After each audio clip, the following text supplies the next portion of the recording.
ನಿರೀಕ್ಷಣಾ ಜಾಮೀನು ಅರ್ಜಿ ಸಲ್ಲಿಸಿದ್ದ ಮಾಜಿ ಸಿಎಂ ಬಿಎಸ್ವೈ ಅರ್ಜಿ ವಿಚಾರಣೆಯನ್ನು ಆಗಸ್ಟ್ 25ಕ್ಕೆ ಮುಂದೂಡಲಾಗಿದೆ.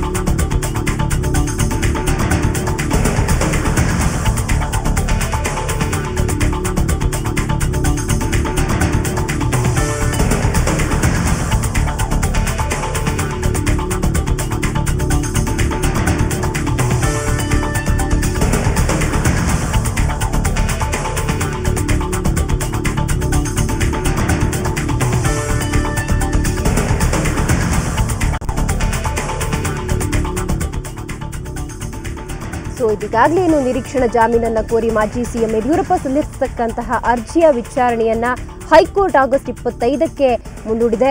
ಇಂದು ಅರ್ಜಿಯನ್ನ ಕೈಗೆತ್ತಿಕೊಂಡಂತಹ ಏಕಸದಸ್ಯ ಪೀಠ ಆಕ್ಷೇಪಣೆ ಅರ್ಜಿಯನ್ನ ಸಲ್ಲಿಸಲು ಲೋಕಾಯುಕ್ತ ಪೊಲೀಸ್ ಮತ್ತು ಸಿರಾಜಿನ್ ಬಾಷಾಗೆ ಕಾಲಾವಕಾಶವನ್ನ ನೀಡಿ ವಿಚಾರಣೆಯನ್ನ ಮುಂದೂಡಿದೆ.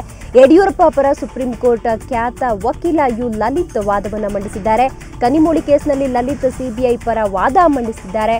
ಭದ್ರಾ ಮೇಲ್ದಂಡೆ ಗುತ್ತಿಗೆ ಅವ್ಯವಹಾರ ಹಾಗೂ ಡಿನೋಟಿಫಿಕೇಶನ್ ಹಗರಣಕ್ಕೆ ಸಂಬಂಧಪಟ್ಟಂತೆ ಯಡಿಯೂರಪ್ಪ ಬಂಧನ ಭೀತಿಯನ್ನ ಎದುರಿಸ್ತಾ ಇದ್ದಾರೆ. ಈಗಾಗಲೇ ಯಡಿಯೂರಪ್ಪ ವಿರುದ್ಧ ಲೋಕಾಯುಕ್ತ ಪೊಲೀಸರು ಎಫ್ಐಆರ್ ದಾಖಲಿಸಿರೋದು ಮಾಜಿ ಸಿಎಂ ತಲೆಬಿಸಿಗೆ ಕಾರಣವಾಗಿದೆ. ಹೀಗಾಗಿ ನಿರೀಕ್ಷಣಾ ಜಾಮೀನು ಕೋರಿ ಯಡಿಯೂರಪ್ಪ ಹೈಕೋರ್ಟ್ ಮೆಟ್ಟಿಲೇರಿದರು.